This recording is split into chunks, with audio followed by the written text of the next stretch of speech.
Is there nothing that you personally are willing to do to stop the cancer of white supremacy and the domestic terrorism it inspires?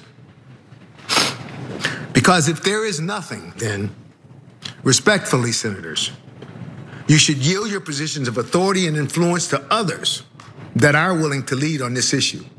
The urgency of the moment demands no less. My mother's life mattered. My mother's life mattered. And your actions here today will tell us how much it matters to you. The Brooklyn subway shooter was a known black supremacist who called for racial violence.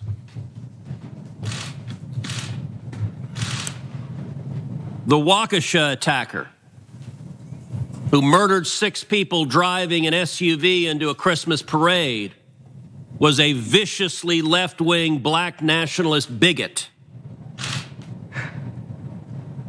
2016, another black nationalist gunned down 5 police officers in Dallas. I was there with President Obama at the funeral for those police officers.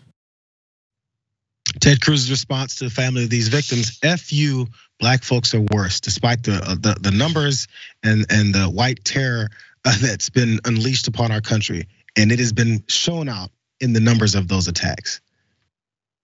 What's your thoughts? To be honest, I do think that racializing a lot of this stuff loses its utility and ability to make people support curtailing measures that would curtail some of this stuff. That's just my honest opinion, right? To be like, well, it's the white supremacy and blah blah blah. Like, I really do. Like, there's people out there who think that white people need to hear some truth telling.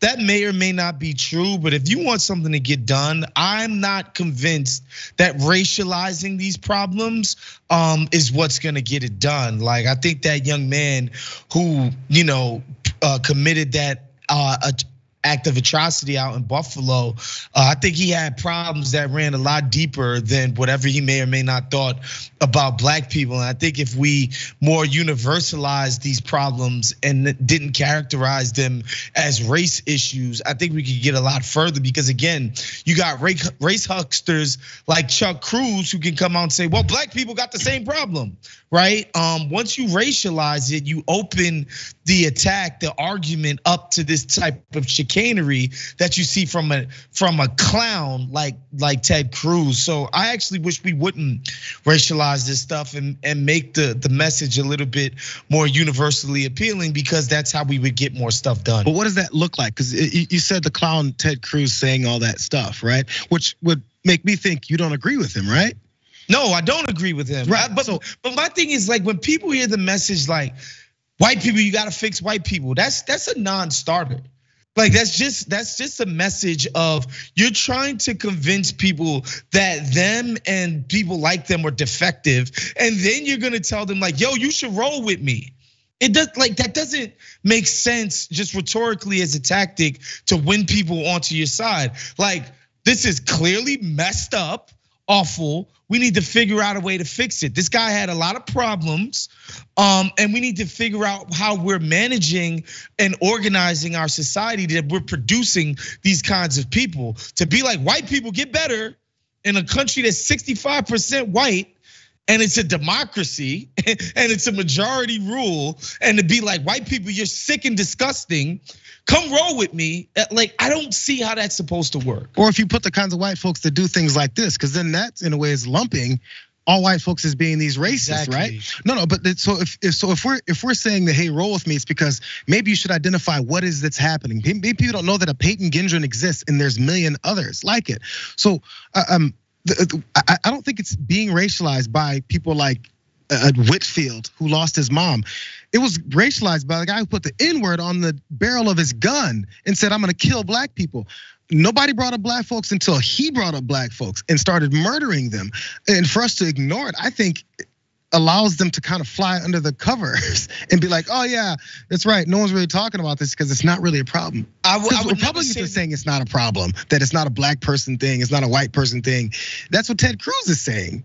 I would never say that it's not a problem or it wasn't racialized, like this guy's attacks weren't racialized. But to characterize the problem is that, like, you know, people who don't absolutely love black people are gonna go out and kill them. I don't know that that's the way to do this. I just don't. I don't think it wins people on your side to say that there's this white supremacist ideology and it's everywhere and white people, you need to fix it. And like, I just don't think that's a winning message. Like, do you think it hasn't proven. Is it proven out with the numbers as far as these white terrorists? Because that's the significant number of terror attacks are from them. That's just facts. And we can ignore, if we say, no, we don't want to say it because it might turn them off. That allows them to thrive. That's just. I think it's true that there are people who are racist. I don't think how we fix the problem is to be like, all right, pointing it out. Like, I just don't think that's how you fix that problem. I think how you fix that problem is making people understand that this is a problem for everybody. And that's another thing. When you be like, oh, they're mowing down black people, a lot of people are gonna be like, well, I'm not black. And move on, right? Like this, the country is 13% black. Like, when you make the problem racialized and be like, this is not something you should care about if you're not black. That's like, to me, that's an obvious like losing message. That's the assumption they make. I don't have to say to them, you shouldn't care about it if you're not black. That's within their soul. Like, I don't know if I can change that, but if that's the message they get from it, that's maybe some soul search needs to be happening for them. If they think because black folks can die, they don't care. We're producing people that get angry enough to mass murder people, whether they do it because they don't like blacks, they don't like Asians, they don't like Mexicans, they don't like whatever it is that they're doing it for. I think the problem is that somebody went out and killed a bunch of people, you know, like 26 people at a grocery store or whatever the case may be. So yeah, I think that's obviously what we should be leading with. Again, when you be like, look, man, they're mowing down black people, it's messed up. Like, isn't it messed up what's happening to the blacks? Blah, blah, blah. I think people tune that out. When you explain to people like, yo, we are breeding a bunch of psychopaths in society who want to go out and kill people, I think to me, that's a more universal message than like, yo, white supremacy is taking the country down. Because I hear a lot of white people who are just gonna be like, that's nonsense. And second of all, well, if it's just concentrated to the black thing, I think we saw the same thing with COVID, right? For instance, when you say like, oh, COVID is disproportionately messing up brown and black communities, right? And you racialize the problem. Instead of saying like, yo, black and brown people are disproportionately poor. When you're poor, you end up having a terrible diet, et cetera, et cetera, et cetera. Instead, they lead with all the black people are dying. So a bunch of people are like, all right, I don't care.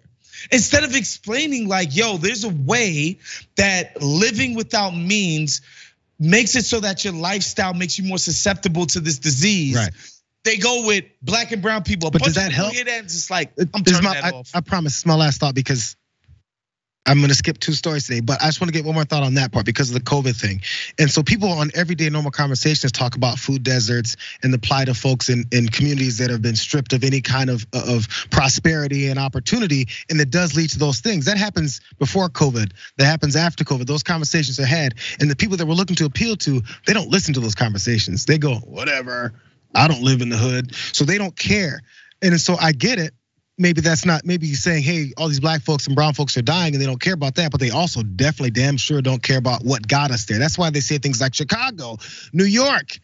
Well, what's going on in Chicago and New York then? You wanna do something about it, they don't know and they don't care. Those are excuses. They give those as excuses to do nothing and say, we still don't care about those folks. It's a society problem and we feed them this BS. And then they go off and become Payton Gendrons.